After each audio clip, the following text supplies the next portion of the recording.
नमस्ते दोस्तों, मैं आज आपको भगवत गीता अध्याय 7 ज्ञान विज्ञान योग के बारे में बताऊंगा। आप सब जानते हैं कि महाभारत के युद्ध में अर्जुन जब युद्ध करने आगे जाता है तब वो भगवान कृष्ण को कहता है कि हे वासुदेव, मैं तो मेरे मित्र, मेरे भाई, मेरे गुरु और मेरे रिश्तेदार इनके साथ युद्ध करने जा रहा हूँ, तो मुझे इस युद्ध के बाद जो भी मिलेगा उसका क्या फ़ायदा। मुझे तो दुख ही दुख मिलेगा। अगर मैं युद्ध जीत भी जाऊँ तो वो राज्य मुझे मिलेगा, लेकिन उसका क्या फ़ायदा। और इसलिए वो गांडीव धनुष से नीचे रख देता है और युद्ध करने को मना कर देता है। तब भगवान कृष्ण को अर्जुन को मार्गदर्शन करना होता है और युद्ध करने के लिए प्रवृत्त करना होता है। तो फिर भगवान कृष्ण समझते हैं कि अब अर्जुन को कॉन्फिडेंस देना पड़ेगा और उसका कॉन्फिडेंस बढ़ने के बाद मैं उसे जो विद्या दूंगा, जो मार्गदर्शन दूंगा, वो समझेगा। इसका मैं आपको एक एग्जांपल देता हूँ। अगर आप इंजीनियर हुए और आपको अमेरिका में किसी यूनिवर्सिटी में एडमिशन लेनी है, तो आप उस यूनिवर्सिटी के ब्रोशर्स मंगवाते हैं या वेबसाइट पर देखते हैं, तो उसमें वो यूनिवर्सिटी के बारे में बहुत बताया हुआ रहता है। वो यूनिवर्सिटी कितनी श्रेष्ठ है, वहाँ पे अगर कोई स्टूडेंट पढ़ता है तो उसे क्या क्या मिल सकता है, ये सब बताते हैं। या तो हमें कोई कंप्यूटर, मोबाइल या कोई अपार्टमेंट में फ्लैट लेना है, तो हम उसके एडवर्टाइजमेंट देखते हैं, तो उसमें वो कंप्यूटर श्रेष्ठ कैसा है वो बताया जाता है, या मोबाइल कितना अच्छा है वो बताया जाता है, या वो अपार्टमेंट वो कितनी अच्छी है, उसका बिल्डर कौन है, उस बिल्डर ने अभी तक कितने बड़े बड़े प्रोजेक्ट किए हैं, वो बताया जाता है। और फिर हमें कॉन्फिडेंस आता है और हम वो फ्लैट लेते हैं। तो इस प्रकार भगवान कृष्ण ने परमात्मा, मतलब कृष्ण ये परमात्मा ही है, तो परमात्मा कितना श्रेष्ठ है वो अर्जुन को बताया है, ताकि अर्जुन को कॉन्फिडेंस आए कि वो किनके पास से ये सब नॉलेज ले रहा है, ये सब गाइडेंस ले रहा है। तो बहुत लोगों को लगता है कि भगवान कृष्ण इतने श्रेष्ठ है और वो कहते हैं कि अहंकार नहीं करना चाहिए, और वो ही इस अध्याय में वो कितने बड़े हैं वो बता रहे हैं। तो ये समझ में नहीं आता है। तो मैं इसका और एक एग्जांपल आपको देता हूँ कि अगर आप सीए हो या आप इंजीनियर हो और आपका लड़का अब सीए की पढ़ाई कर रहा है या इंजीनियरिंग की पढ़ाई कर रहा है, और उसे कोई प्रॉब्लम आया, सॉल्व नहीं हो रहा है, या वो टेंशन में आया और वो आपके पास आया, तो आप उसे क्या कहते हो?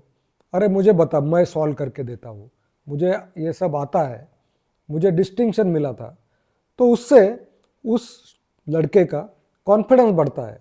तब आपका ये उद्देश्य नहीं होता है कि आपका अहंकार या आप कितने बड़े हो ये उसे बताना। आपका उद्देश्य ये होता है कि उसे कॉन्फिडेंस आना चाहिए, ताकि वो आपसे पढ़ने की कोशिश करे।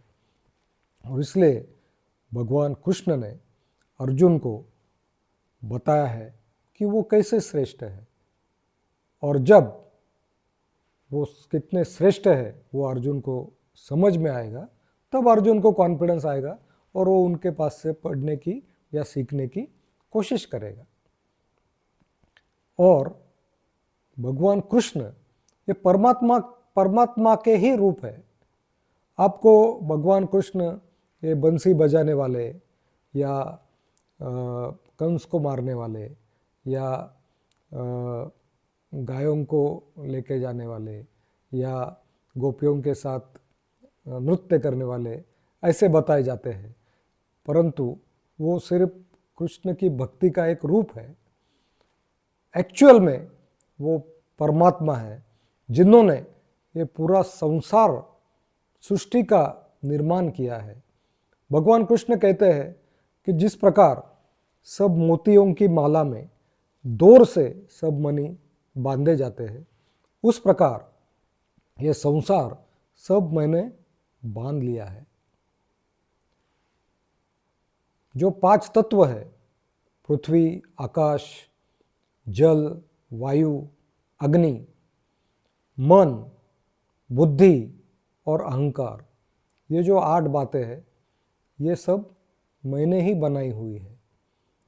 सभी आत्मा, सब सृष्टि मैंने बनाई हुई है। आकाश में शब्द मैं हूँ, तेजस्वी लोगों का तेज मैं हूँ, तपस्वी का तप मैं हूँ, पृथ्वी का जो गंध है वो मैं हूँ, सूर्य चंद्र का जो तेज है वो मैं हूँ, अग्नि की जो ऊर्जा है वो मैं हूँ। तो हे पार्थ, मैं तुझे जो भी कह रहा हूँ वो तू समझने की कोशिश कर। मुझे 4 प्रकार के लोग मेरी भक्ति करते हैं। उसमें पहले होते हैं कि जो संकट में फंसे हुए हैं वो मेरी आराधना करते हैं। दूसरे ऐसे होते हैं कि उनको मेरे बारे में समझने की जिज्ञासा होती है और इसलिए वो मुझे भजते हैं।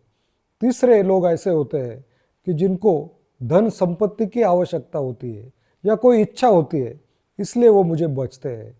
और चौथे प्रकार के लोग ऐसे होते हैं कि वो एक्चुअल में मुझे जानते हैं और इसलिए वो मेरी भक्ति करते हैं। तो ये चौथे प्रकार के जो लोग होते हैं ये सबसे श्रेष्ठ होते हैं।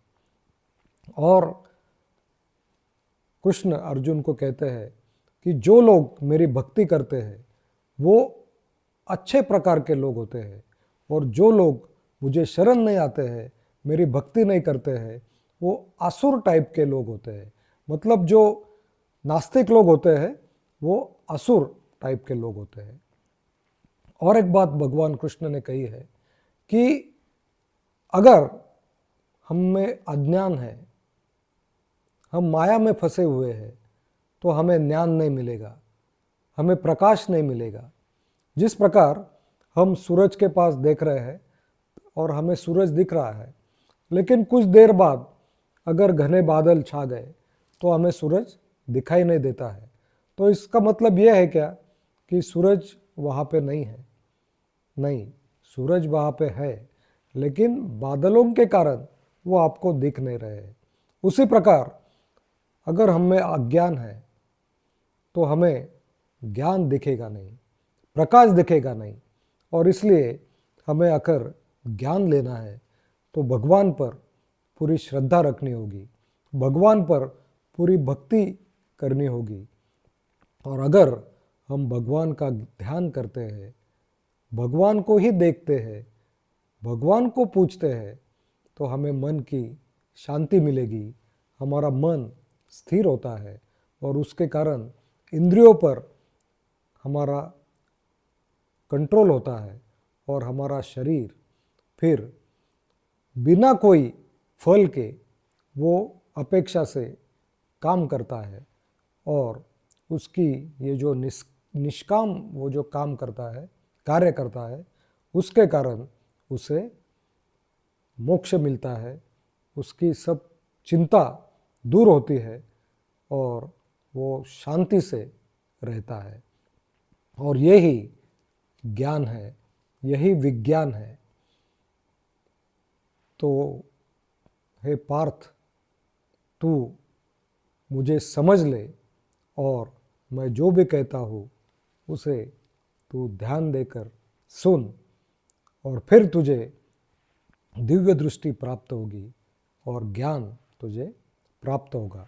मतलब इस अध्याय में भगवान ने हमें यही कहा है कि हमें ईश्वर को जानना चाहिए। पूरे संसार में सभी जगह ईश्वर है, सभी के आत्मा ईश्वर से जुड़े हुए हैं, आप सब ईश्वर से जुड़े हुए हैं और इसलिए हमें ईश्वर की भक्ति करनी चाहिए और इसके कारण हमें मन शांति मिलेगी और हमारे इस जीवन में हमें किसी प्रकार की इच्छा, भौतिक सुख की इच्छा हमें नहीं होगी और आत्म शांति मिलेगी और मृत्यु के पश्चात हमें मोक्ष मिलेगा। तो ये बहुत ही बड़ा नॉलेज इस अध्याय में भगवान कृष्ण ने दिया है, तो इसलिए हमने हमेशा भगवान की पूजा करनी चाहिए, भक्ति करनी चाहिए और हर काम करते समय भगवान को याद करना चाहिए और काम नेकी से करना चाहिए। लेकिन इसका फल ये भगवान जो भी देगा वो हमने एक्सेप्ट करना चाहिए। Thank you very much. जय श्री कृष्ण।